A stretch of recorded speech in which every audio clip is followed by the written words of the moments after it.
Good evening. The Jails Law Enforcement Courts Committee meeting is called to order.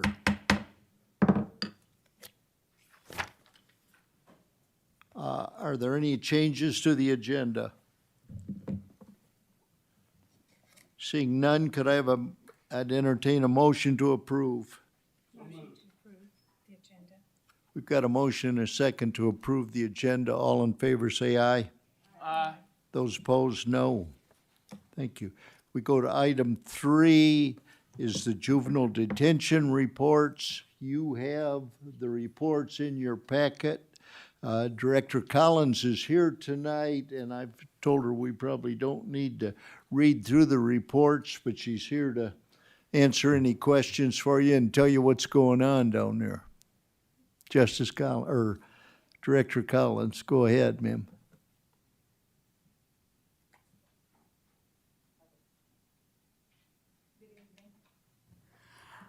There's not really much going on at JDC. Right now we have 11 juveniles in the facility. Everything is pretty copacetic, going a little slow, but other than that, everything's good. And I'll entertain any questions that you may have. Justice Lemming? So far, we've only had one employee to test positive. We did have to close the facility for 2.5 weeks for that because of the exposure to that one. Everyone else tested negative. And so we reopened on September the 21st. So we were closed from September the 1st to September the 21st. You're welcome. Other questions? Seeing none, thank you, Director Collins. Thank you. Item number 4 is the Sheriff's Office.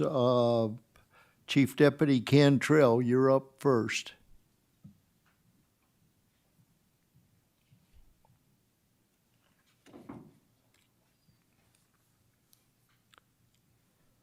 Thank you, Mr. Chairman.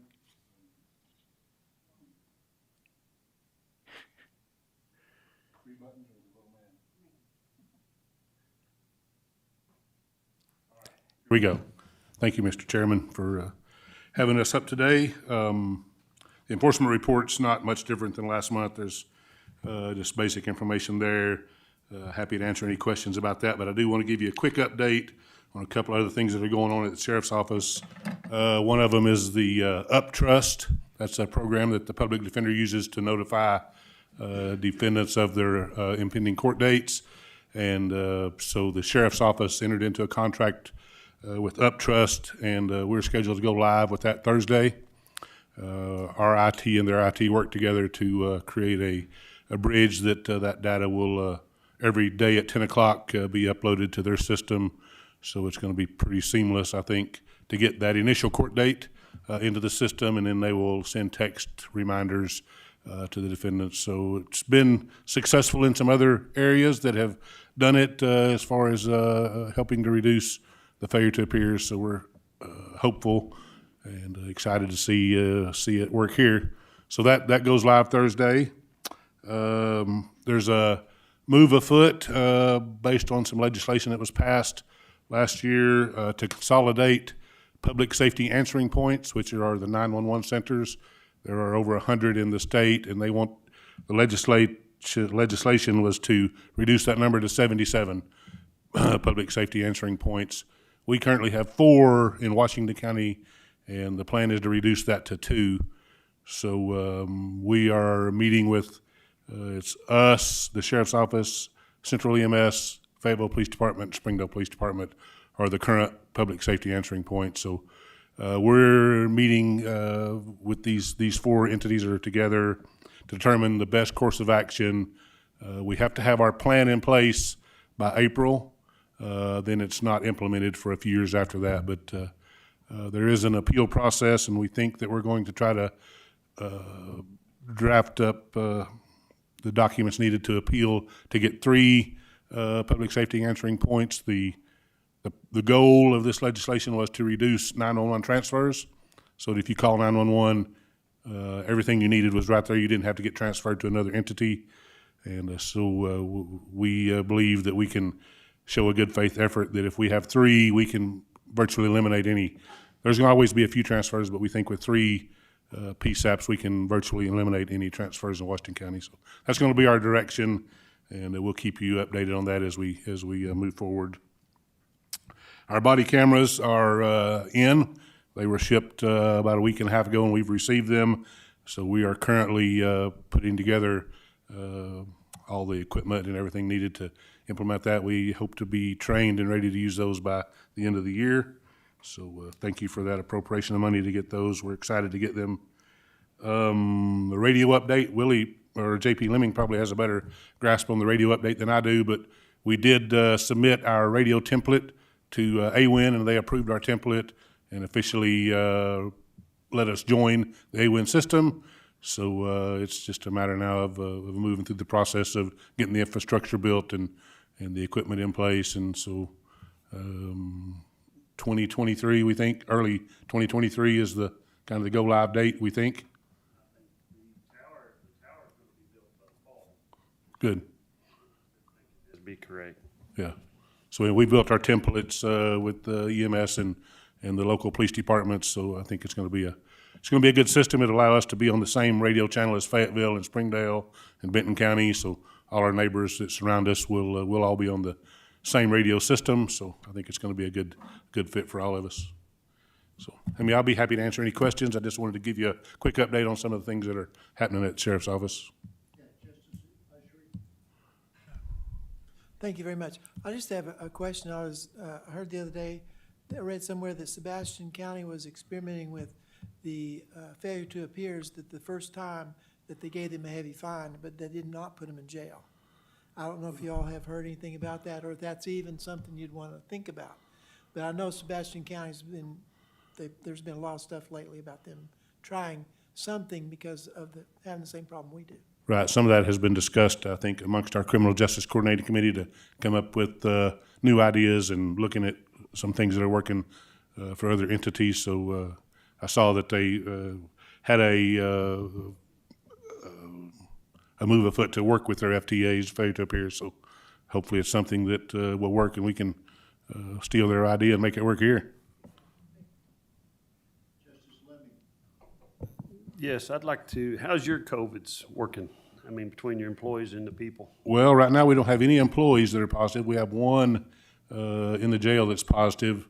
We had a uptick back when this Delta thing really surged, but that seems to have waned. We've really pushed our vaccination amongst our detainees, and we're about 82% vaccinated amongst our jail population. And so we know that the vaccine helps you not to become as sick, and it helps prevent the spread. So we're happy to see that high number in our vaccination rate. So right now we've kind of got it tamped down, and we feel like we're in a good place, but we're still going through our same protocol in quarantine as they intake and offering the vaccination once they move out of quarantine. So we're in a pretty good place right now. On the news last night, I was watching and it said that Sebastian County has started a program called a baby drop-off. Do you know anything about that, or does Washington County have anywhere like that? Where is that? I've never heard of it. Fayetteville Fire Station, I believe. Is that where it's at? So it's a drop box that's built into the side of the building, and if you have a child or a newborn that you want that you've had maybe at home or whatever, you can go place it in this box. As soon as you open it, it sets off an alarm and notifies the police department, the fire department, and so then they're on the other side of the wall. They can take the baby, get it to wherever it needs to be. But there is one in Fayetteville. Okay. At the Central Fire Station, I believe. Okay, thank you.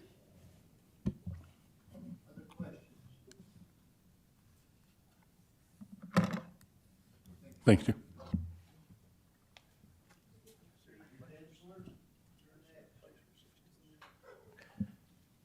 I'm sorry, I gotta turn the mic back on and then I gotta turn it off again.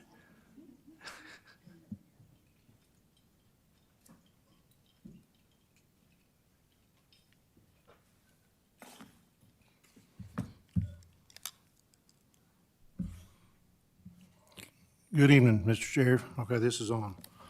All right. Starting out with our 4.2, as you can see, things are, like I always say, business is good. Business is really good. We had 850 intakes compared to 670, and we'll show some of these other numbers in a little bit that a lot of these people, like I say, a lot of these failure peers are coming back, and a lot of other people are coming back. So that's the reason for this count, and I don't see it slowing down any.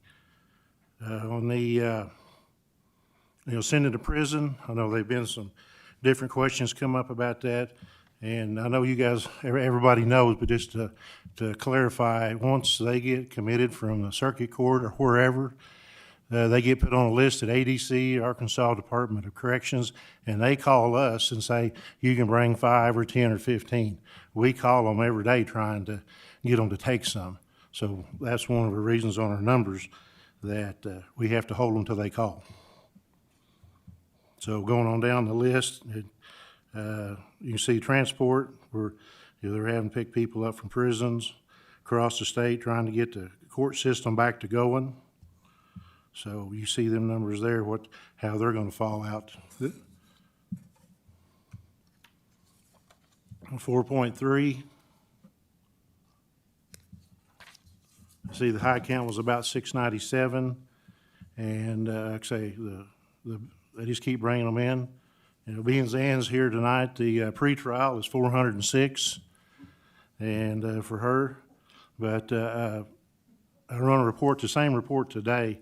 We are trying to get the population down. We're over 700, and had 127 sleeping on the floor last month. I got 91 right now. But we've talked to Madison County, and they're starting to work on their numbers. Our 90-day parole people are starting their down. They have got theirs down. And we talked to the marshals. They're starting to bring their numbers down. So we've talked to everybody that we can, trying to do everything we can do to release people. The Manhattan Prosecutor's Office has been doing a fantastic job helping us, trying to get these people out. But we turn around. It's like we always make fun of the full moon, but the last full moon's on Tuesday or Wednesday. The next morning, we have 28 to book after they booked all night for no reason. No parties, no big ball games, just that there's a lot of people in Washington County. Then on 4.4, this is one of the interesting facts that I want to show you. You see the numbers. Last 4 months, we've been in 800s as far as booking people in, but, turning people loose or releasing people on the sheriff's order and OR, we're up to 351 this month. So if you take the 700 we got and this 351 that we're turning loose, we're at 1,000 or better right now, and it's a building. So just so you're fully aware, and this number, these 351, sooner or later, we're not going to be able to turn these people out. They get out and they get in more trouble, and whatever they do and come back, and they'll have to stay. 4.5, you see the pretrials, they're up just like every month. They just keep growing. And then everybody knows the crisis mode we're in, how it is getting worse every day. We're down 45 people. We can barely run a shift. I mean, it's the worst I've ever seen in 40 years. I think we had one quit today. On top of that, had 1 or 2 a week. It's just, these people, you got 100 and, like today, have 91 people sleeping on the floor, 32-man block. Maybe you got 40 or 50 in there, just trying to deal with that every day. So it's a really critical times.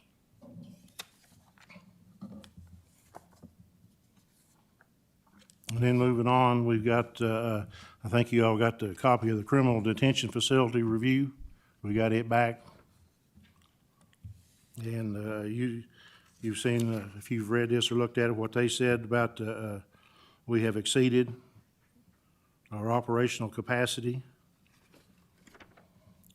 I guess the biggest, a lot of it's, there's a lot of numbers on there, but the biggest thing to look at is on page 5, where we're out of, it says see overview, out of compliance, as far as personnel and administrative requests is on page 5, and then on page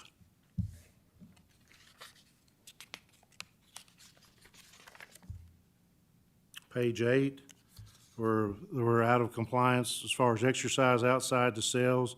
You know, weather permitting, they're supposed to have an hour out every day.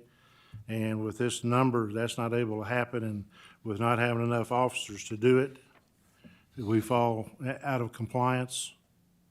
On page 9, shows about do the cells meet the footage requirement, and they don't with this overcrowding, people sleeping on the floor. You know, in the past, the federal courts have reviewed that as cruel and unusual punishment, having to sleep on the floor versus sleeping in their bunks. And then the last one is adequate space for the administration and the staff functions. We've had we've run out of room everywhere as far as having people and places to do stuff.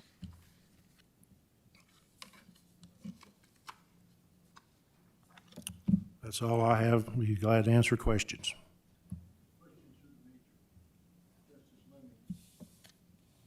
You said you're down 45 people. Are just not people to hire? Or they just don't want to be there? Or Well, a lot of them, I think they're overworked. It's just getting worse every day on them leaving, but we've been trying, going to job fairs. I think a big thing is the pay. As far as they'll come in, work. Most of our people's been there 2 years or less. You know, we've got several of the detainees that's in there for murder. It's been here 3.5 years. And like I say, that's what makes this a very dangerous situation. But most of them, it's too much work. You know, if we was back fully staffed to where they could have more breaks and not have to go back here and deal with these people. Because these detainees, you know, they're crowded up. Tensions are high on both sides. I mean, because they're not being able to get out. And then, you know, we're really fighting two battles here. You know, first is overcrowding, which we've been fighting this since 16, 17, 18, and then COVID come along. So now you've got a double situation, and I think it's just almost too much for them. And you talk to them, we try to do a lot of things for them to help them if they, you know, need an extra microwave or a break or get them, you know, whatever they could do to make it easier for them, but we've not had much luck. It was about 1 or 2 a week. So I don't know what we're going to do when we get much lower. are there any companies out there that does contract type work to do that kind of stuff? We called some of the part-time people, and the gal that called and talked to the lieutenant just almost laughed, said, "That's too dangerous. We don't do stuff like that." I'm like, okay, thank you. Thank you. Thank you, Mr. Chairman. So our numbers are kind of back up to pre-pandemic levels. I mean, I know I'm stating the obvious here. There's no one cause of that. That's what I'm understanding from you. I mean, we're just back to, the courts are back open, people are out moving around again. I mean, you know what I mean? Like, we can't pinpoint one reason why the numbers are back up. I think the biggest thing is the population growth, and all these people we turned out, seems like, you know, about 80% of them has come back now. A lot of them come back with failure to peers. And, you know, the people moving in here, and you know, you also always want to say we're doing good police work. You know, they're catching a lot of these detainees. Well, you know, we had a reprieve from this because of the pandemic, but also we lost a lot of steam in some of our criminal justice reform movements, I think, too. And so the sense of urgency never left me, but the urgency's back. We've got to do something or we're going to build more jail. That's what, I mean, I just want the public to hear that. That's what we're down to. Yes, exactly, because that's like, we got 700 in jail and we're trying to lose 350. So that's 1,050 right there at this time. It's built since, you know, the first of the year. Thank you, Major Dinder. Thank you, Chairman, Mr. Chairman. Thank you, Mr. Chair. I somehow have to note the irony that the Department of Corrections comes in and analyzes our facility without realizing that they're a large part of the problem. I mean, it's just really amazing to me that the state comes in and says that we're overcrowded without realizing their role in that. I just have to note that. But looking at the numbers, though, it looks like actually we're down to the lowest level since 2016 in terms of the average daily population. So we're not back to where we were in 17, 18, or 19. But the one thing I did want to ask is either I'm missing it on the reports or it's not there. Is there a count on how many FTAs are there? No, there's not here. I can get that. I can have Okay. that for you, send it to you and have it for next month. Yeah, I'm just interested in that because I think that we've all learned that, I think that people that got out end up back in, and I feel like they then have bonds set so high they can't feasibly get out. And if that number is meaningfully contributing to the folks down there, and then it really becomes outside of the sheriff's authority to release them, even if they're nonviolent, it's just because the bond is so high, then I think we need to address some other means to deal with the FTAs instead of having them fill up beds when it's just really an attendance issue. Anyway, so thank you. And I one more question. I know that the road department is experiencing very similar issues with attrition, which I think is largely due to money. Do you think you're losing people to money, or is it just the working conditions? Well, I think money is a big deal with a lot of our new detention officers. I don't know if they ever really really want to go on to patrol. When we all started, we couldn't wait till we could get out of the jail and get our training and go on, and that was great. But we don't have that many apply for patrol. So to me, it is dollars and cents for them.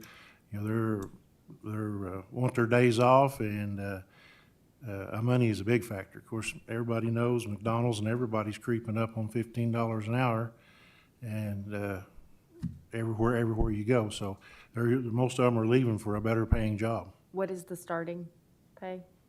We was at $14.11, and we moved up to $14.75, I believe. Yeah, Target is advertising for seasonal workers for $15 an hour. Right. I think most people would probably rather work at Target than at the jail. So There's probably no doubt for that kind of money.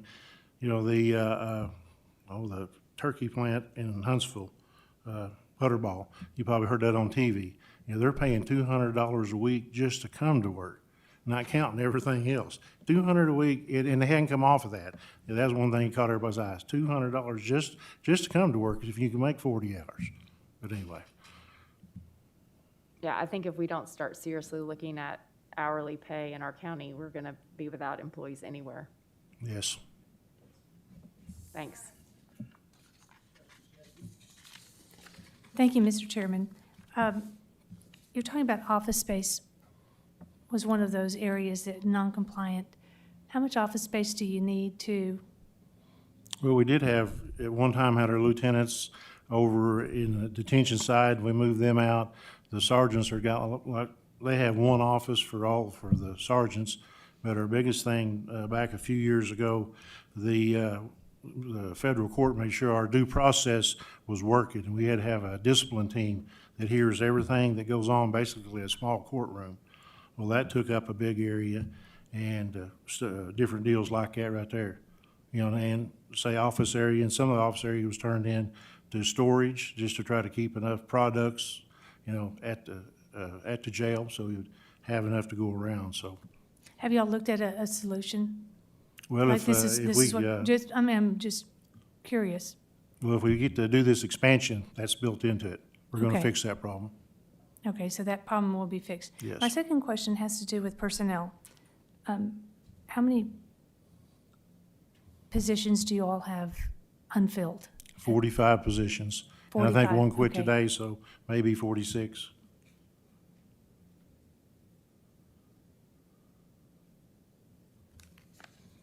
Okay.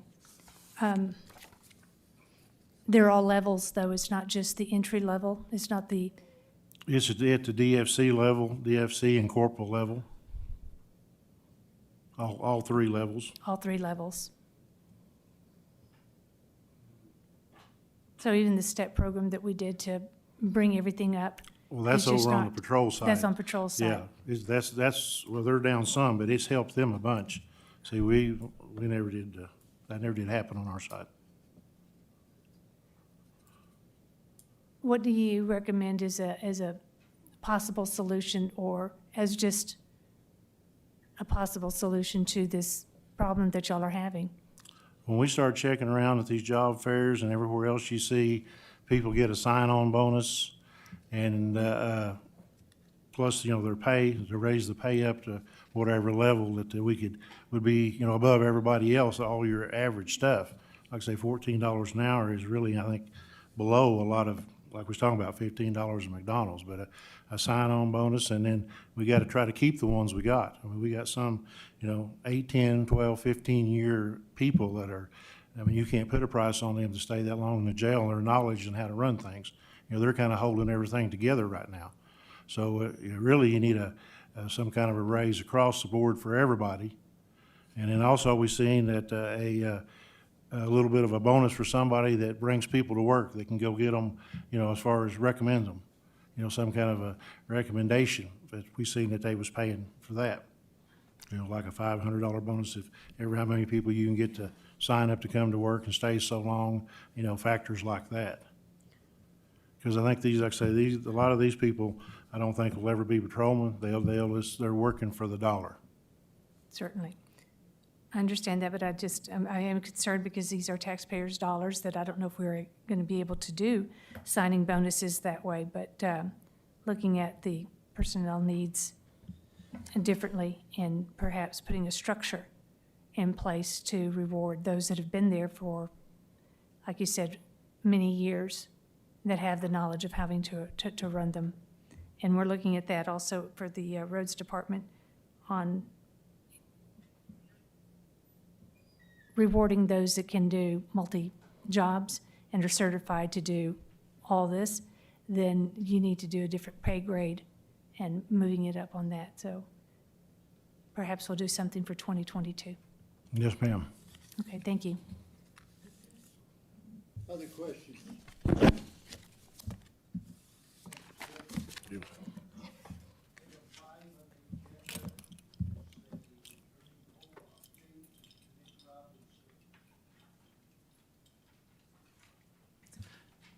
Mr. Nick Robbins, sir, I'm sorry. You're good.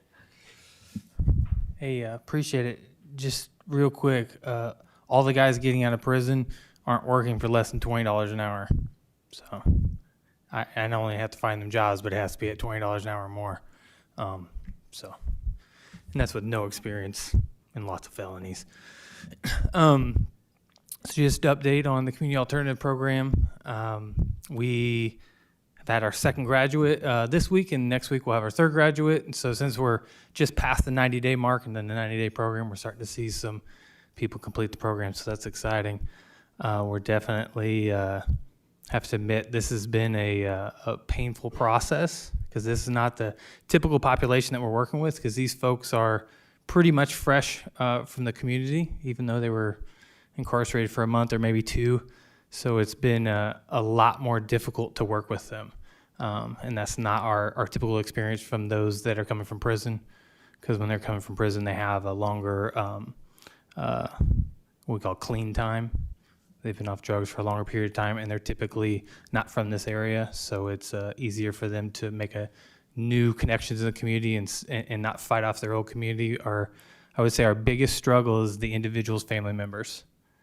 It is a constant battle for our staff to fight for these guys' lives and their attention, and trying to keep negative influences, people that are using, just people that live very, very toxic lives, away from them for long enough for them to learn how to be the men we need them to be successful in our community. So that's kind of our battle each day.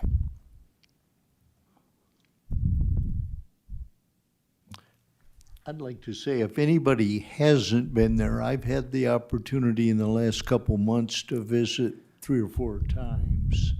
And it's an incredible facility, and there's some incredible people that they're helping down there. So I think you're doing very well, sir. Appreciate it. Thank you. Are there any questions for Nick? Well, sit right there and we'll let Prosecutor Durrett join you, and you can give us a report on the CJCC.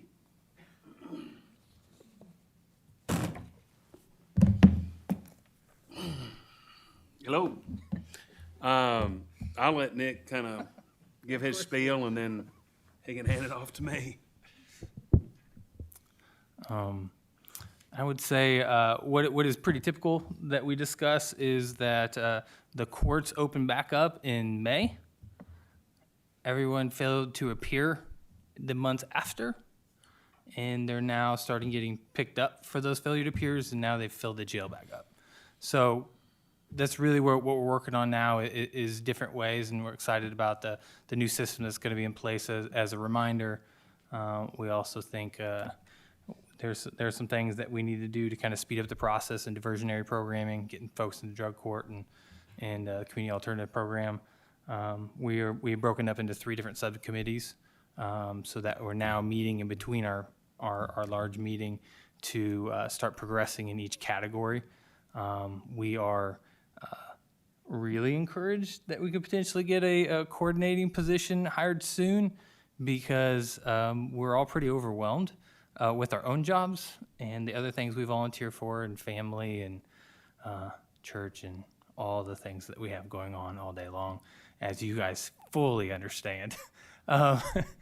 And so we're excited about getting somebody that this can be their thing, 40 hours a week. This is their focus. That person can be in on all the subcommittee meetings and actually helping lead the discussions and taking the notes and progressing everything forward, and then start meeting people in person. Because to be honest, with the group that we have in our CJCC, there's no way we could all meet in person. Between courts going on and being in different areas, so having somebody that can go and meet with each individual and make sure we're progressing at a more timely rate, because we all admit that the last year has been very slow and progress has not been made. And so we're looking that for the next 12 months to really go hard to try to make some changes. And we are aware of some other groups that have been doing it longer than us. And I know Matt, he can speak to it, but we're looking to connect with Sebastian County to kind of touch base with them, because we know they're farther along in this process. So Matt's going to go meet with them and try to understand where they're at. And that's the other thing with this coordinator position, is that if we can get that person connecting with these different groups on a regular basis that are doing well, again, because many of them are on Zoom, that person with all that time can be sitting in on Zoom on all these other groups as well in other states or other counties. And again, learning best practices. And so when we're sitting in a subcommittee, it's not just what do we think we can do, but hey, this is going on in this county. Do you think this is something we can implement? So we're excited to get going quickly if we can get that position filled. So Matt, you want to? Sure. One thing we've done over the last week is the court processing subcommittee did meet, and that consists of Judge Lindsay, Judge Taylor, Leanna Houston from the Public Defender's Office, and me. And the goal of that subcommittee is just to explore ways to speed up the process, essentially, on the back end. And so we had we had a good discussion. We met for about an hour on things that we can do. One thing that we're going to try to focus on is, because a lot of this with the court processing is just a matter of getting stuff done. And I think we're doing a pretty good job of it.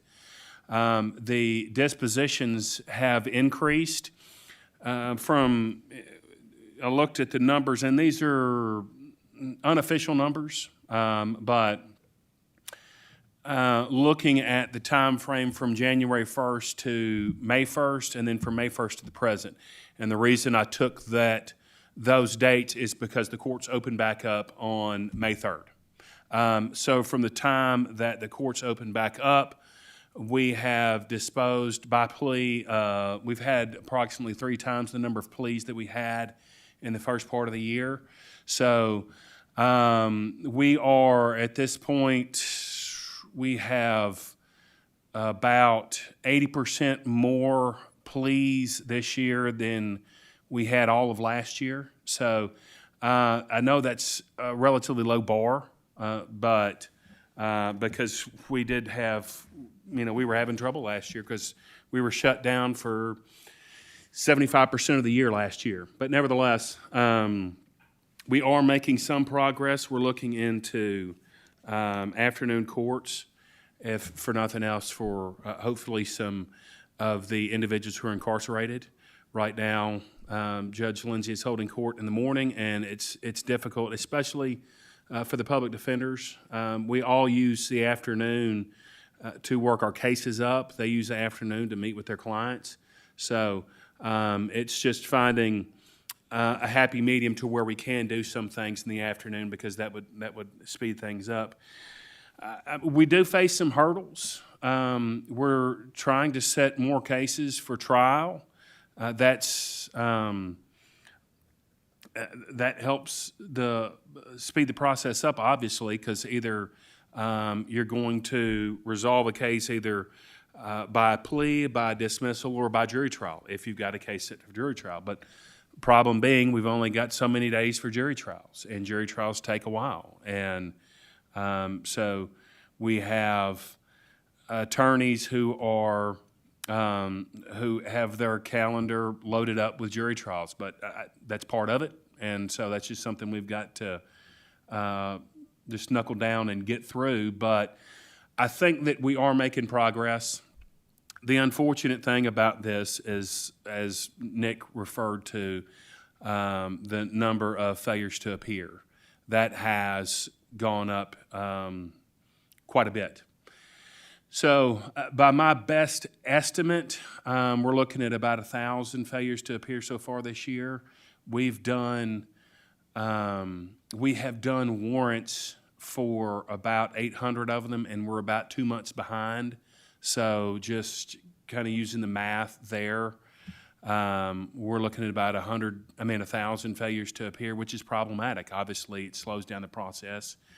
You have to go out and track these folks down. A lot of the individuals were released on their own recognizance, so there's not a bonding company to go track them down. It's going to be the sheriff's office having to do it. It creates problems. So that's one thing that we're focused on, is what can we do to bring that number down. And we are encouraged with Uptrust that these notifications hopefully will help bring that number down, because it's just my personal belief. I think that once we get that number down, when you have fewer people who are missing court, obviously you're going to get more cases resolved. You're going to get them resolved in a more timely fashion. You're going to have fewer people in jail. So we can hopefully, we'll see how Uptrust goes. I don't think this is the only option that we're going to look at. When we've got a pretrial subcommittee, so that's one of the issues that that subcommittee is going to be focused on, is increasing appearances in court. The time from arrest to your actual court date. And so we're going to be exploring other ways to ensure that these individuals make it to their court date, and make it to their court date without getting in more trouble, because that's the other issue that we're having is, even with the ankle monitoring system, we're seeing a lot of rearrests, people out there committing new felonies. So hopefully with pretrial, if we, one of the things that the assessment recommended is a robust pretrial services program. And that's one thing that I hope to explore, is a lot of these things you see these individuals who keep getting arrested on similar issues, which could be drug-related, which probably are drug-related. So there are a lot of things that there's a lot of work left to be done, a lot of areas that we can look into to hopefully correct this problem. So I'm cautiously optimistic that we're going to find solutions to these issues. So I don't know if Nick has anything else to add, but otherwise, if anyone's got any questions, we'll be more than happy to try to answer them. Thank you, Mr. Chairman. This, this coordinating person that we're thinking about hiring, I mean, I'm all for that. I think you've got widespread support there. It's an incredibly important position. Who will be hiring that position? Well, it is a county, it's going to be a county employee, so that would have to go through the county system. But I think it mean, will be done. I would assume you guys, as a coordinating committee, would have some sort of review and input on that process to get the person. I believe so. That's kind of what has been discussed. There hadn't been an official process that's been formalized or approved or anything, but ultimately, that person is going to be a county employee, so it'd have to go through the county system, but I think it's going to be with input at a minimum with Nick and me. Great. Well, I'm for it. I wish we tried to do this at the end of last year and it didn't quite make it through this body. But Sure. I want you guys, I pray for you every night in your committee. We have to see something out of this committee. And I think now that we're going to put some money on the table with the person, I just really highlight the sense of urgency to your committee's work. Oh, absolutely. To produce something. And I go back to, we need to come up with some metrics that are fair, that we can measure, so you guys can come in here and show us what's working and what doesn't, and I'm all for the input on that. But, if you measure it, you can change it, but if not, we're kind of just shooting into the wind here. But there's a huge sense of urgency for what you guys need to be doing. No, I completely agree with that, and if you don't have the metrics and you don't have the figures and you don't have the data, you don't know what's working and what's not working. So it doesn't make a whole lot of sense now to keep track of these things. The problem is, I try to keep track of these things, but in between the caseload that I have and trying to administer an office and the job that Nick has, we're both, obviously full-time employees and Right. Full-time plus in Yeah. doing what we do, and then trying to keep track of figures and doing all that. It's a little bit much for us. I guess so- I'm just saying I'm excited to get this person, hopefully this money passed, and let's get this person here, and hopefully the dam will break. I think we get that- to see some stuff. Right. Thank you, if- Mr. Chairman. If nothing else, this person can keep track of those figures, to see what we're doing right, see what we're doing wrong. Maybe look for alternative funding sources, so we're not having to keep coming back to the county. So I'm excited about getting somebody on board as well.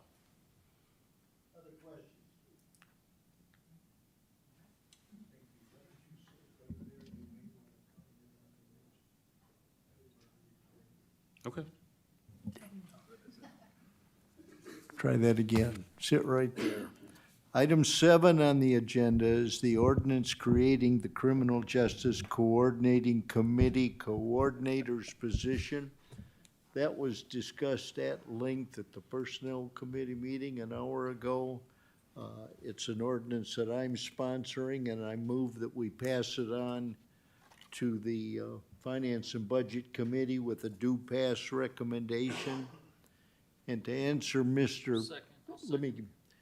Okay, we got a motion and a second. To answer Mr. Justice Lemming's question, I asked that ordinance be written, and I think, if I can find the right page,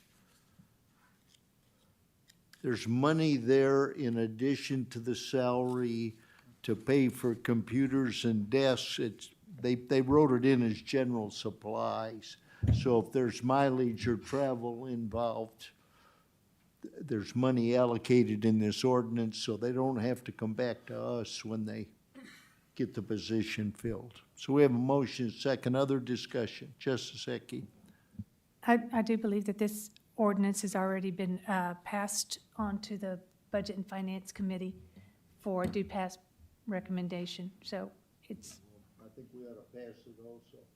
okay, that's, also, one other question, is this included in the 2022 budget? It will be. It will be, okay, thank you. Other questions or comments? Second. Mr. Robbins, are you in favor? I am, very much. Okay.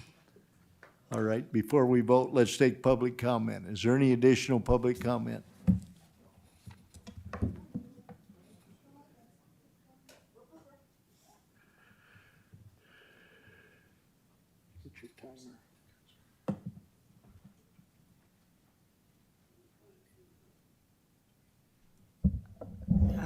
whether this fits exactly, and it seems like all this is connected, but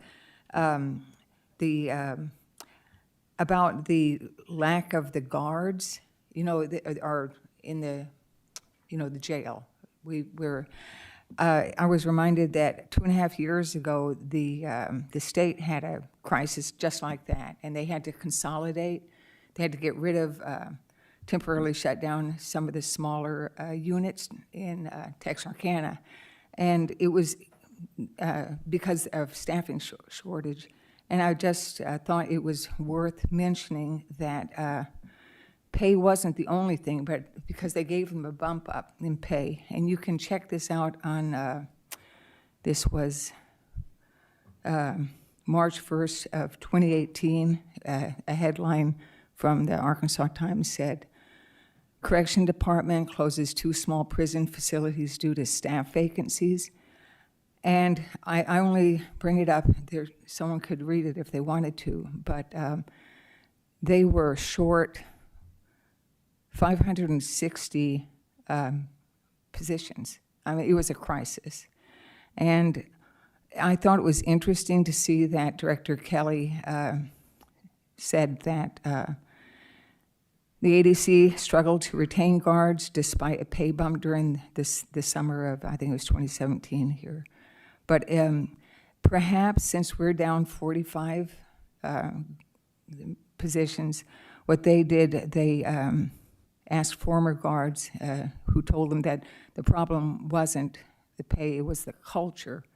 So in, you know, trying to remedy the problem in the jail, maybe some of the outgoing people could be queried, you know, and because these crises are, you know, like not being able to go out and walk and do things. These things snowball. I mean, I've had a son. I've had a few sons run through the jail. And so asking people why it's not working when they leave would be a good idea. That's all I have to say. Thank you. Other public comment? Okay, we have a motion and a second to pass this ordinance on to the Finance Committee with a due pass recommendation. All in favor, say aye. Aye. Those opposed? Motion carries.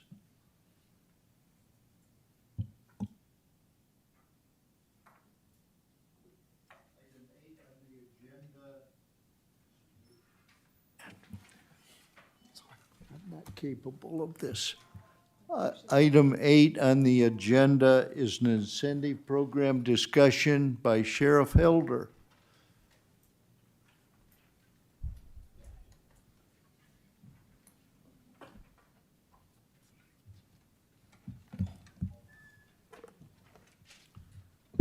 Good evening, everybody. A lot of great discussion tonight, a lot of points brought up. As I begin into this conversation, I will just address one thing. We do exit interviews with every employee that leaves, and we do. We want to find out why people are leaving. And the truth of the matter is money is not the only issue. It is a culture issue. It's that people get into this job thinking it's one thing, and then they find out it's something else that they're not. It's just not in their personality and not in their goals, because we built our detention center around developing potential for professional career with advancement, and a lot of people just can't get there. We can go in a lot of different directions as to why that is. We can talk about the difference in human beings and different generations and who we were hiring 30 years ago as opposed to now. We were hiring athletes and former military. We're hiring people now that a lot of them are in their rooms playing video games and not socially interacting as much as what used to happen. The first time they're in a confrontation and get a bloody nose, they think they're going to die because they've never been in a fight. Well, that was second nature when we were growing up. So there's a lot that goes into this, but the truth of the matter is we do exit interviews with every employee, but there is a culture. I mean, I can't get around that. What I want to talk to you about tonight is we've got to figure something out. And I know that with Justice Madison, this conversation has come up for years, especially when we were talking about the STEP program for the patrol folks, the law enforcement side of the building, that we needed to find some way to try and take care of our detention employees. You know, where are we going to get the funding? And I would have liked nothing better than that back in the day, but there wasn't really a measuring mechanism to do that through Johansson to measure our detention folks against anybody other than other jails. And you know, they're woefully underpaid, and now we're woefully understaffed. So I think that we've come up with at least a solution, if you agree with it, as a way to fund it, these incentive programs. Probably not only for us, but probably for JDC as well. I mean, they've been in the trenches as we have, probably to a much lesser degree, but the same type of atmosphere. So just to back up and walk through this event as we've seen it, you know, prior to March of 2020, the jail was rocking and rolling, and we were in big discussions about, you know, expansions and trying to, you know, couldn't really figure out what we were going to do. And then in March, COVID hit, and we were all kind of grasping at straws trying to figure this thing out. We were living in a world of unknowns. We weren't prepared. I'm talking about as a nation, not just in our jail. But there was just a lot of fear. And whenever we really started trying to figure this thing out, we worked daily with our risk management folks, with AAC and the attorneys and the professionals about how do we get to a point where we have the people that are at risk in our jail, and how do we downsize our population? And because, as you know, I have full authority to release misdemeanors, but I cannot release felons. All right, that's a constitutional issue and a legal issue, and I don't have that ability. So we worked through AAC and then with our prosecutors and our courts to really pare down our numbers. And we started with our oldest detainees, those that were at most risk from a medical standpoint and age, and then worked our way down to folks that we felt like were less risk to society, just to try and get them out of this contained environment that they could infect everybody. And because here again, we didn't know as much about it. And remember, this is pre-vaccine. I mean, everybody, we were really living day by day, figuring things out as we went. Well, during that time, and I discussed with you a bit, but we were overlooked at every level. When the governor was talking about it, and the health department and different people were speaking, they wanted to incentivize, you know, our health workers, which and I agree they should have, but our educators, but no, there was no mention about law enforcement and our detention workers, of all people, that are saddled with the responsibility to care for people that are in a contained environment that probably don't have the greatest lifestyles, that there's no doubt that the virus was going to be interjected into our building. Well, I went immediately to my contacts at the state level, the secretary over law enforcement and standards, and the governor's office, and then DHS, and trying to figure out why we were overlooked. Well, then, to pour salt in the wound, DHS removed our detention officers from level 1A on down the line, and this was right about the time the vaccine was coming out. Well, I went straight to Little Rock again, and I got with AAC, with the Sheriff's Association, with everybody I could find to explain to me how that could happen. Well, a week later, we were back into 1A, and so we did get a little gratification out of that to finally get recognized that we were bumped up into that essential, most essential part of our society, and people that were going to be recognized to receive the vaccine if they chose to. Well, I suppose that was between November and January, and then we did have access to the vaccine in January, February. Well, as we talk about why is the jail filling up now, I think we got to look at the numbers, and I hope you were looking when Randall presented a while ago. In 2020, our numbers were down, our bed days, but the arrests were down as well. Everything was down. I mean, there was like an edict with law enforcement out there, you know, everybody calm down, we're trying to figure out what this virus is. So there weren't as many arrests, you know, they weren't bringing as many people to jail. Our courts were shut down, and everybody was kind of on the same page. But then as the vaccine came along, I think our law enforcement partners began doing their job, you know, and doing what they do and doing it very well. Identifying bad guys, putting bad guys in jail, and people that are rule breakers and anti-rule followers and whatever. They were doing their job in bringing them to jail. And you've seen those numbers increase dramatically over the last several months. So the courts were shut down, but we were not only getting the FTAs that were coming back in, they weren't just violating, not coming back to court, but they were committing new crimes, a good portion of those. And, of course, those were rearrests of folks that were already released on OR.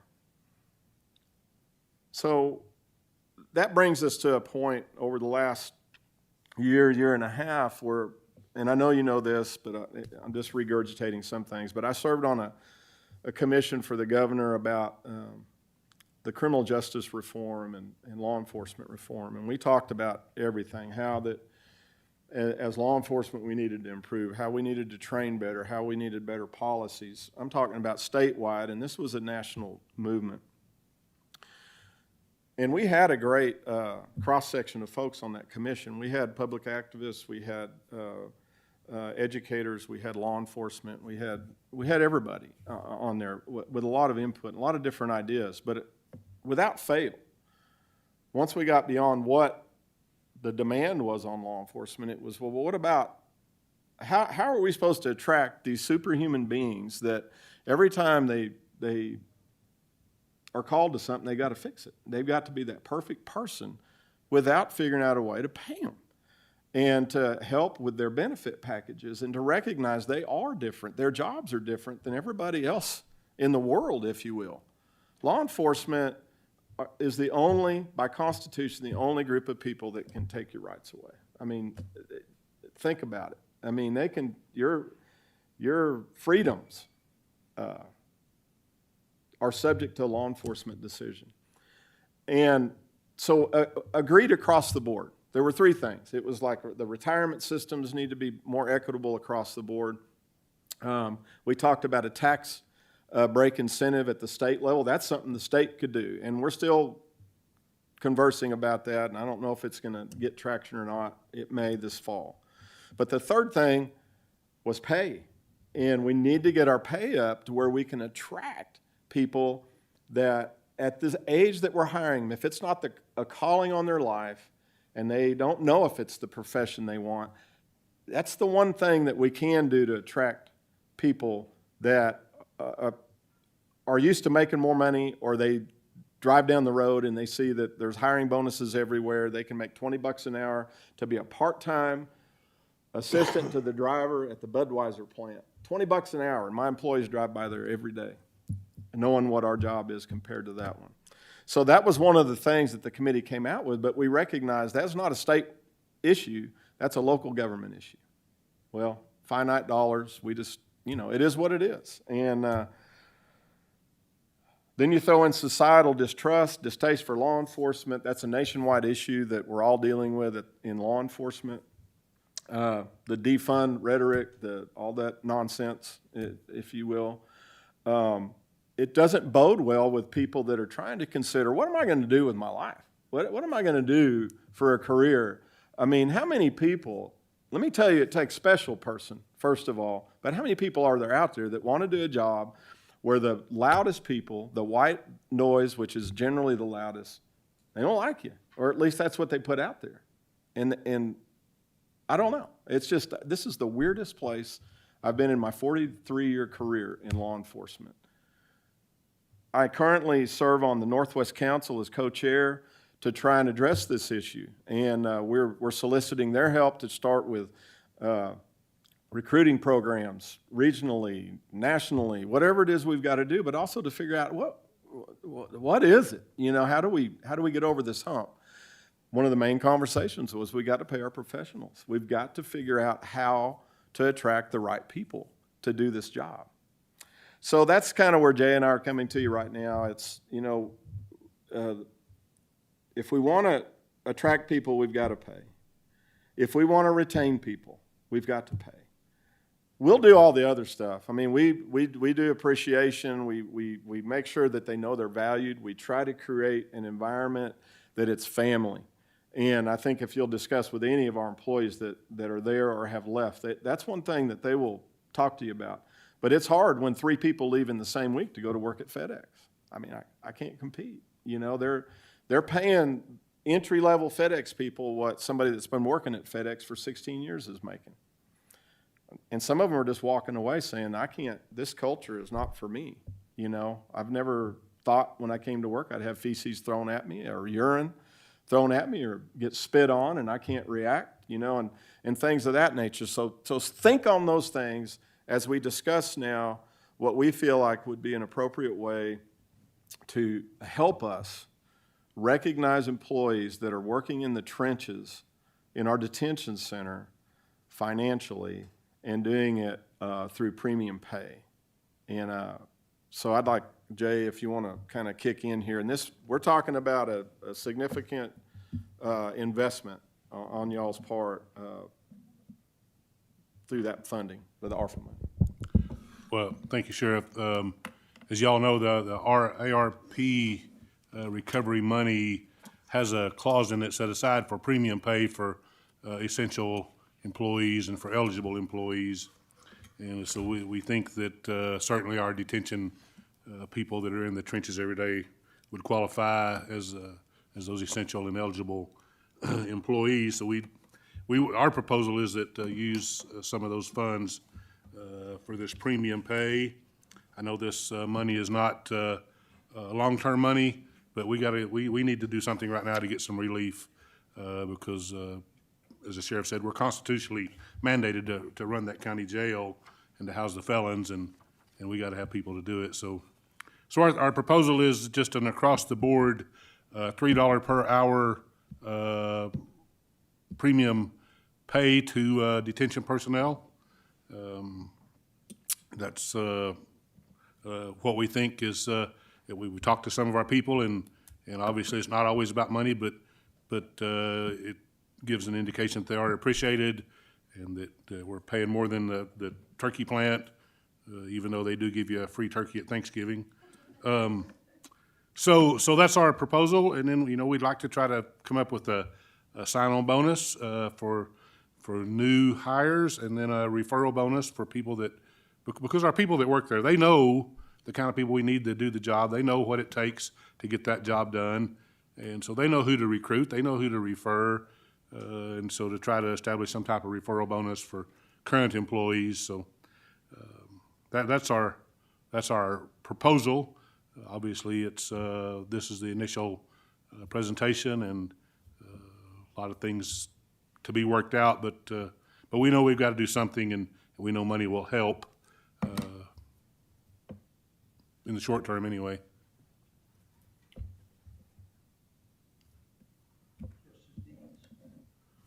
Thank you, Mr. Chairman. With a sign-on bonus, how would that work? The individual wouldn't get that like all on day one, right? Do you set metrics out or certain goals they have to meet throughout time, or how would you? Yeah. I know this is very in the square, but how do you foresee that working and put the details in it later? Yeah, I think you would give them some initially, some at some point when they complete an amount of training, and then some after they've completed a period of time, whether that be 6 months. So our proposal was 1,500, so maybe 500 to start, another 500 once they complete the initial detention officer training, and then another 500 at the end of a 6-month or 9-month period, once they kind of determined that they're going to make a long-term employee. And then with the referral bonus, would the person have to have some sort of longevity before the person gets the referral bonus? I mean, Yeah, that person also would we be- think that they would need to stay an amount of time, 60 or 90 days or 120 days or something, some length of time before they'd be eligible, the current, to be referred that money. So we referred to it earlier in the meeting, but somebody who starts out at your facility makes $14.75. So $3 on top of that, that's a pretty, I don't have the percentages, that's a pretty, pretty significant, I mean, it's a significant amount of money, right? Okay. Yes. We, in fact, when we looked at that number, we finally were able to like compare, like Pulaski County, I think was it 1790? Almost 18. Something around that ballpark, you know, so we did have somebody to compare it to, but it is significant. But it's an investment. And when Randall talked about, Major Denzer talked about the 45 down, those are record numbers. Now, I want you to, don't just say 45, say a shift and a half. People, gone. They're not here. A shift and a half. That means the folks that are staying the course, that are very committed to Washington County and to serving the public in this manner, they're working overtime, they're working their days off. And remember, these are 12-hour shifts. We need to reward those people, but we got to get some people hired to give them a rest. Yeah. To decompress. So, sorry. Well, I can only imagine these numbers get pretty big, and you know, I hate to spend money, but I understand the situation that you guys are in, and I think in some of our conversations, you know, I'm scared about the premium pay because, you know, we have ARPA money now, but what does that look like in 3 or 4 years? But I also understand that we've got to do something, and I guess we won't have all the answers if we implement this program is what I'm trying to say. And I appreciate you including JDC. It only makes sense to include those those individuals too in something like this. And you know, I have to say, and you touched on it a little bit, we've done something to ourselves in this society by vilifying our law enforcement. We have. And the immediate impact of that's going to be it's going to cost the taxpayer more to have that service. I think that's exactly what we're going to see in the short term. And I hope that's all we see. But I fear that we've done some damage now that it's going to take years for us to rectify and understand what we've fully done. So, you know, I'm all for helping you guys out and doing whatever we can do. So I appreciate you bringing this up. I hope we can put some details together and get something that the court can support. I appreciate you guys coming tonight. Thank you, Mr. Chairman. Thank you. We said $17.45 sounds like a lot of money. I wouldn't go down to that jail for $100 an hour. There's just no way. I'm not built for it. You can't put a number on what that's worth down there because it's just horrible work. And there's probably a lot of the employees that's leaving because they're afraid that they're just afraid if they touch somebody, they'll go to prison. They just don't have they're scared of all that nowadays compared to what they used to be. And so I don't know that $17.45 is enough.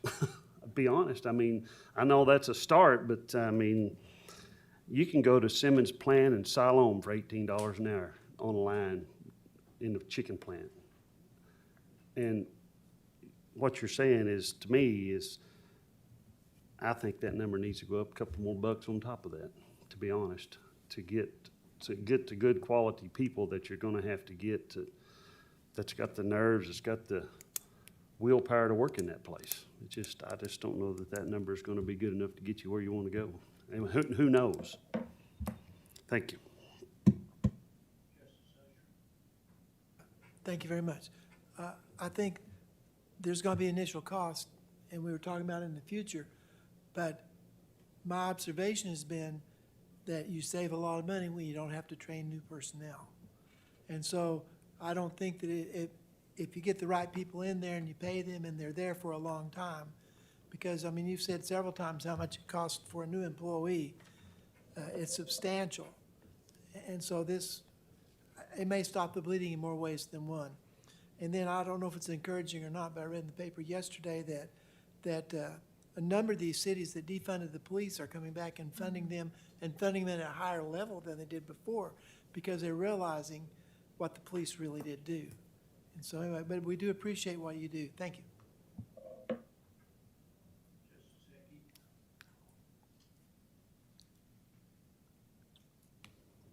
Thank you, sir. Am I on? Okay.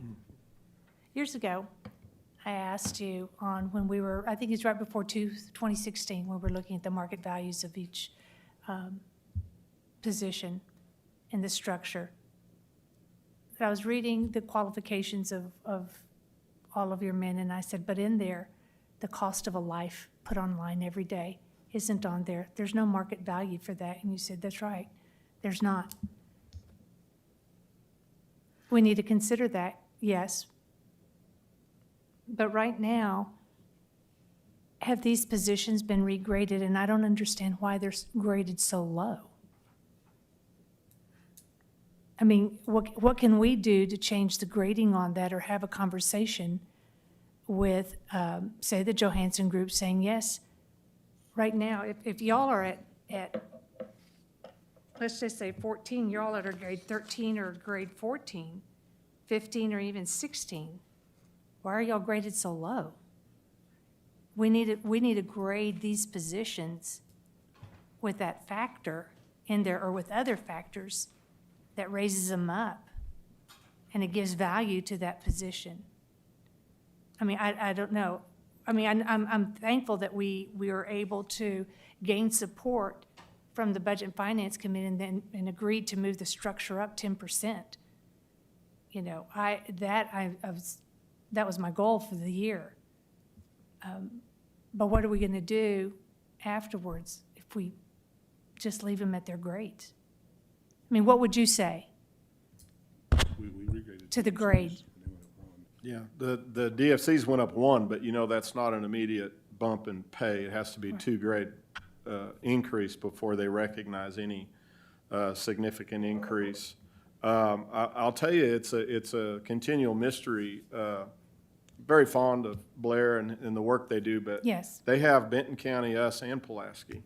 So I don't know. I mean, I don't know why And there's a if you difference. compare all three, why are we so far behind? That's a Blair question, and it may be internally how people rate each position.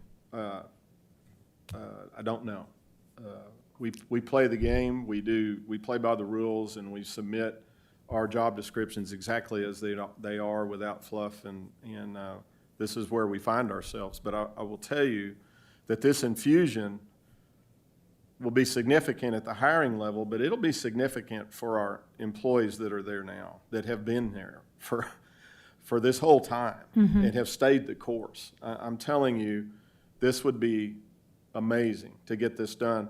And I want to make sure everybody understands that this isn't just about the lower end. This is everybody that works there, Willie. They would then plug into the grading system. They would just come in at $3 higher, if that makes sense. So I don't know how to answer your question. We submitted a regrade. We got a 1 grade bump. Perhaps we need to have a conversation in the job evaluation assessment committee meetings and say, what do we need to do to bring this up? And I would like the focus to be on people in law enforcement and JDC and the detention center. And think about what they're making, and they put their lives on the line. And this is not to disparage any custodial, janitorial position or person who works for the county, because they do their job. But I think people are more concerned about what they're making than what law enforcement and JDC and the detention is making. And they think they're more supportive of them getting $15 an hour than y'all's staff making what they earn every day. And I think we need to have the focus on what really counts in this valley, and in this county, and that is keeping our citizens safe. So I would like to work with you next year and see what we can do as far as job evaluating and increasing the grades, 2 grades if necessary, and what do we need to do to get there as a personnel, and also in jail and law enforcement. Thank you, sir. Mr. Chairman, we spent, if I could, before Willie interject, is it okay? Along those lines. We spent a significant amount of time, as you know. I know you have spoken several times. You were in the audience when we passed the STEP program, but that was a process of 3 years to get to that point.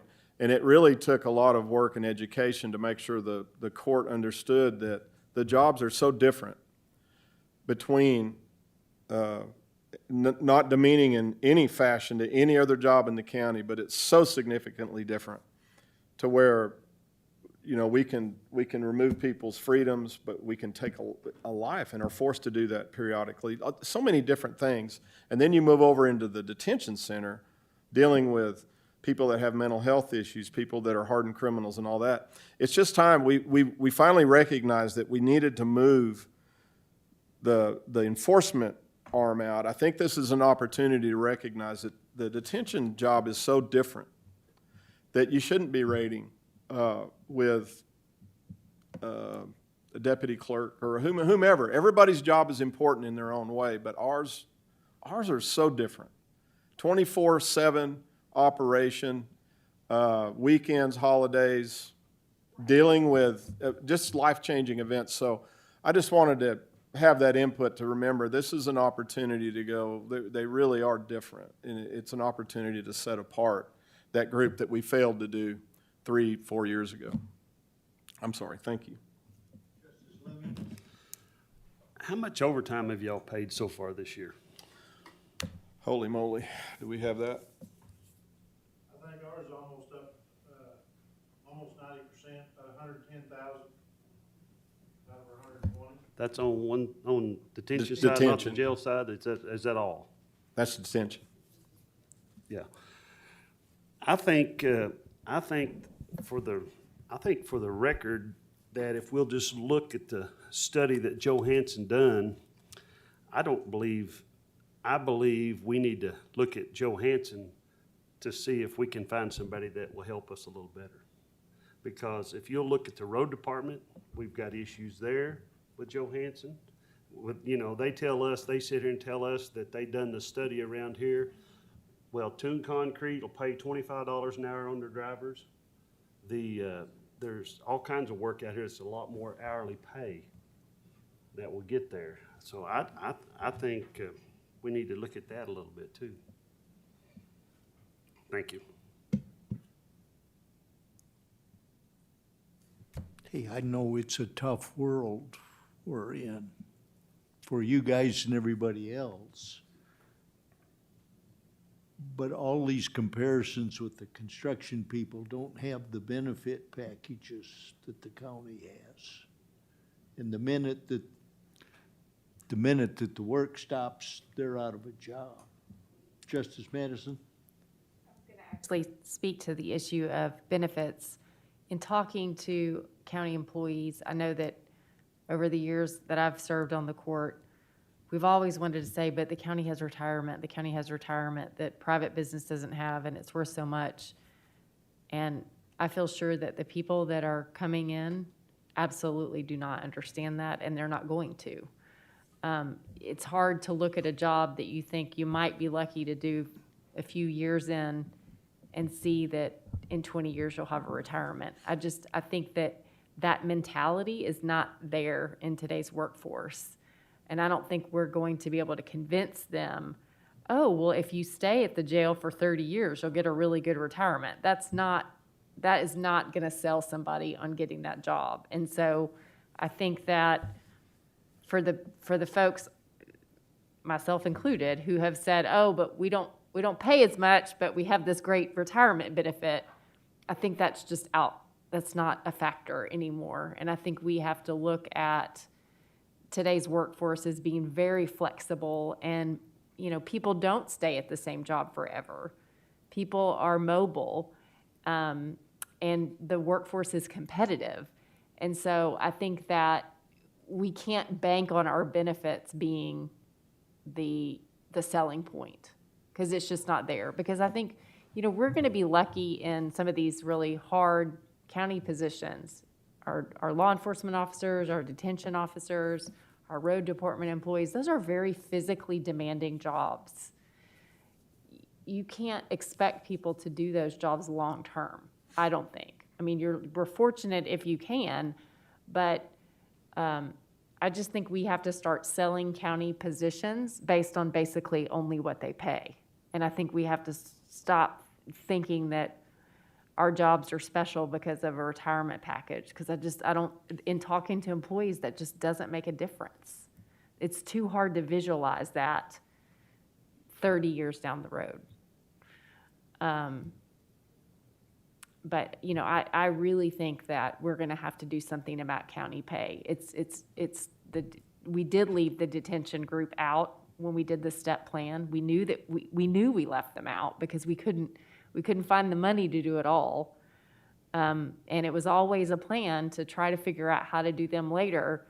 But I think what we're seeing now is that all county employees are sort of in this depressed economic state where the market has just zoomed by.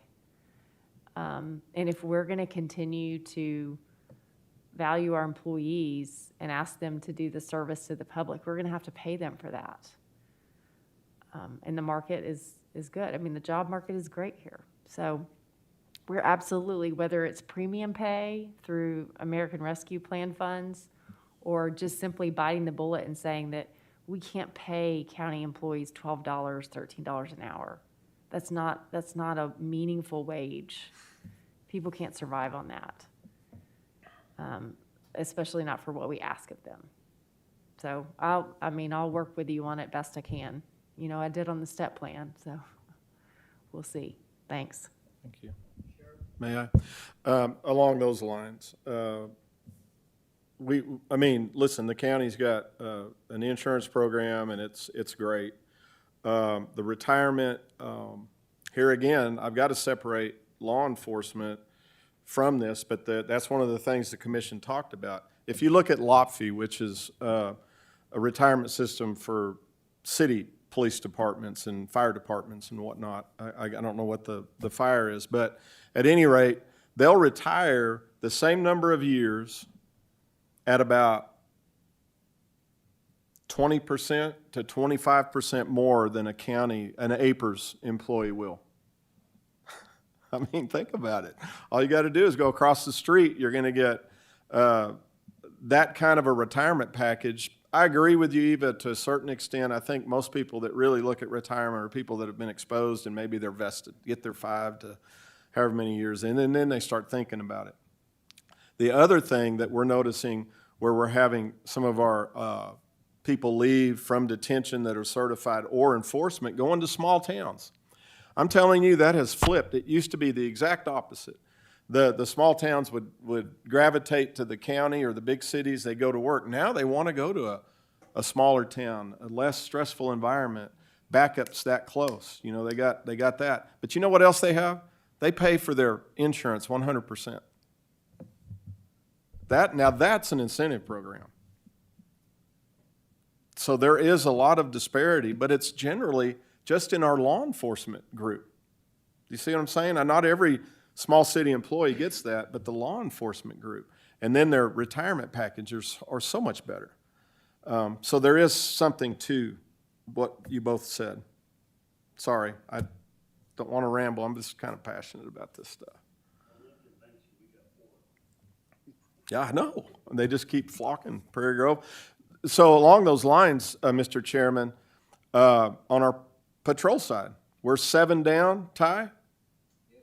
We're 7 down on our enforcement side. Well, we generally harvest from the detention center. Young men and women that want to come to patrol, well, our numbers are so far down, we do have some on the certified list that want to come, but we can't take them in good conscience.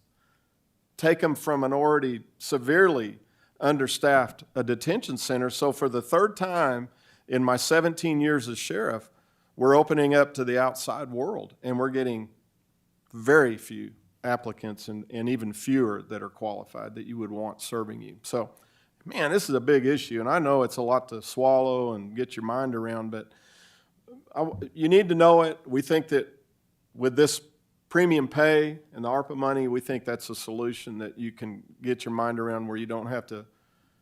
I know a lot of people might disagree, but I think it's an instant infusion that we can absorb as time goes on. Where do we go from here? I know this is a discussion, but what can you advise me on? How do we move? I've met with my committee. What do I do now? Say it again. I'm sorry. Okay. He said write an ordinance. Okay, thank you all.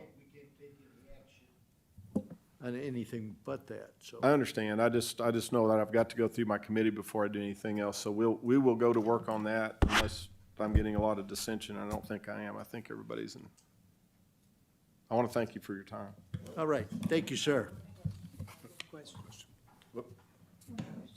Yes, sir. Just a quick question, I'm sure you probably have this somewhere, about how much money is this that we're talking about? Well, the number sounds pretty good for juvenile detention. They've only got 23 employees. So they're about 150,000 if we do the $3 across the board. With our current employees for the sheriff's office, it's about, our sheriff's detention employees, about 990,000 for our currently filled slots. If we figure that on all the slots, it's about 1.25. It's a big number, but we got a lot of slots down there.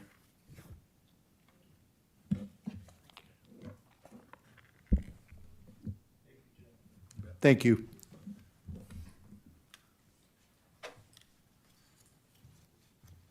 We are down to item 9 on the agenda.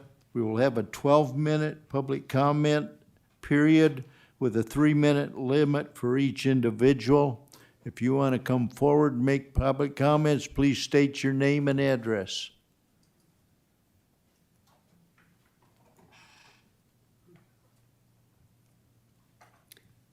My name is Annie Littell, and I live at 517 East Johnson in Fayetteville. And this is the first committee meeting I've ever been to. I am so impressed. Thank you all for what you're doing. I totally support the idea of paying the people more with the money. I support that way more than the idea of building more jail. I think the people could make it, turn it around. But I've also been very interested to hear about the idea of the service where they will let people know, help people remember to go to their court dates, because it sounds like the failure to appear is a huge, huge problem. I work with the Bail Project, and they're trying to work on that, but if the county or the sheriff's office, has a system to remind people, that is fabulous. And I think that I would like to see, I don't know that the county can do this, maybe it has to be the state, but to end the bail system is really causing a lot of trouble because people who are eligible for bail means that they're not a danger to themselves or society, enough of a danger. They could get bail if they had the money, so that they should really be released, and that would take an incredible burden off of the prison population. So it seems to me that there's things the committee has talked about, the coordinating committee, and that would really help the numbers problem, which is a huge problem, and it's a problem for the people that work there. And in addition to that, paying them a lot more would be very good. I almost worked in a prison myself when I got out of college, but I was thinking I would be more like rehabilitation, not a warden or something, But at any rate, I really want to thank you all. I learned a lot tonight, and thank you for your time. Thank you. Public comment.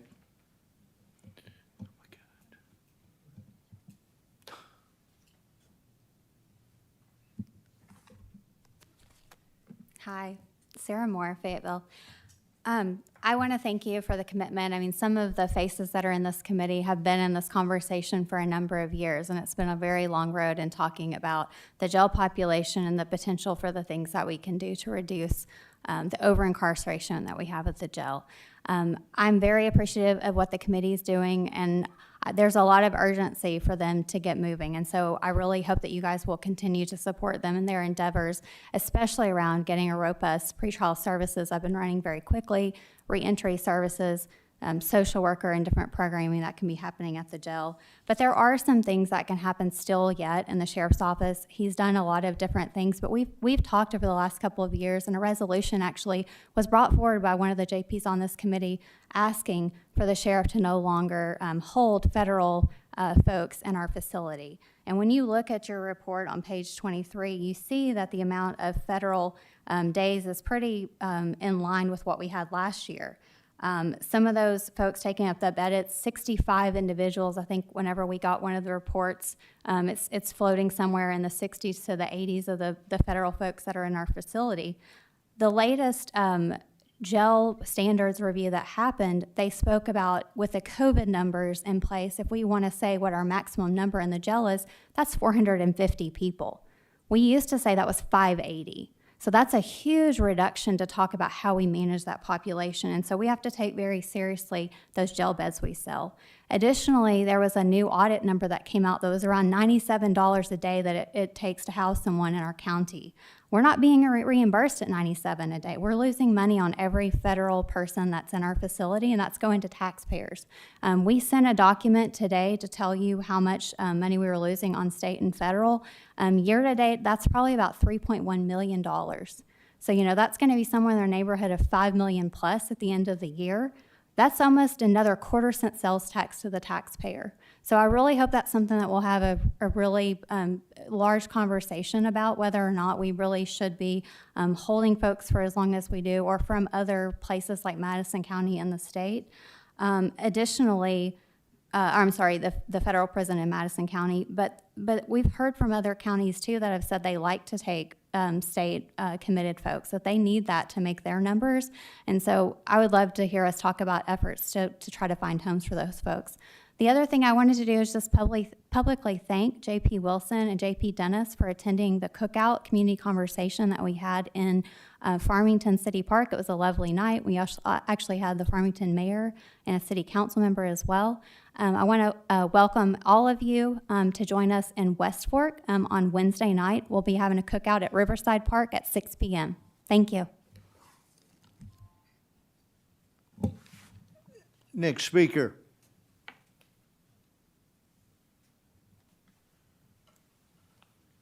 John Comstock, Rogers, Arkansas again. I know I'm not going to be subject to any tax here in your county, but I wholeheartely, everything the sheriff was saying about what he was asking you to do with regards to the jail detention folks, I don't think I heard him say a single thing that I felt like deserved a challenge of any kind. When you think of a shift and a half, that's incredible that they're dealing with that. One of you mentioned that there's a sense of urgency. I think, I'm sorry, Justice Deacons, I apologize. A sense of urgency. And listen, I just want to throw a thought out to you. One of the ways for you want that sense of urgency to drive solutions. But the problem is not that people become complacent, but how do you keep them focused to actually develop these alternatives that have to happen, like pretrial services? That's huge. One of the ways you could do it is you could say, you're going to have a moratorium on new jail beds. Just announce that to them. Let them all know in the Criminal Justice Coordinating Committee that new beds is not on the table. We're taking it off the table for a year. We want you to come up with some aggressive solutions to deal with it. Maybe we revisit new jail beds a year from now, but take it off the table. Don't let it be such a hot potato while you're trying to come up with these other alternatives. We talked about culture, and I now understand why, and maybe you do too. There are some attorneys, private attorneys, public defenders, they don't want their client to bond out. You know why? Because they're afraid that they're going to commit a crime while they're out on pretrial release. They actually realize that risk. Why? Because the criminogenic causes of crime, the lack of housing, the poverty, the lack of education, all those things, none of it's been addressed. Pretrial services is the potential key. You get social workers involved, you get these people in there and you do assessments and you try to figure out how do we build a network of resources. And education, I know myself when I'm dealing with folks, and listen, for the last 3.5 years, I have worked almost 40 to 50 hours a week, full-time pro bono. I don't charge any fee for clients that I represent in criminal justice or landlord-tenant actions, things like that. I do it all pro bono. And one of the things I always try to encourage people to do when I find out, like I met a lady the other day, she's got 3 years of college and then dropped out because she's got 3 little kids and she can't seem to finish that last year. I'm saying, of anything you do, that's got to become your priority. pretrial services can help these people on housing, mental health counseling, drug recovery, things of that nature. Thank you. And, may I have permission to make one last comment? Say that again, sir. Could I make one last comment? Very quick. Okay. When they said culture, part of the culture is the trauma that's imposed on the jailers themselves by this system of incarceration. If anybody wants an education, a genuine, deep education, it's a book called Trauma, The Body Keeps Count. I recommend it to you. Trauma, The Body Keeps Count. Thank you. Thank you. How much time have we got? 3 minutes. We've got time for one more speaker. Public comment. Anybody else? Okay, without objection, this meeting's adjourned.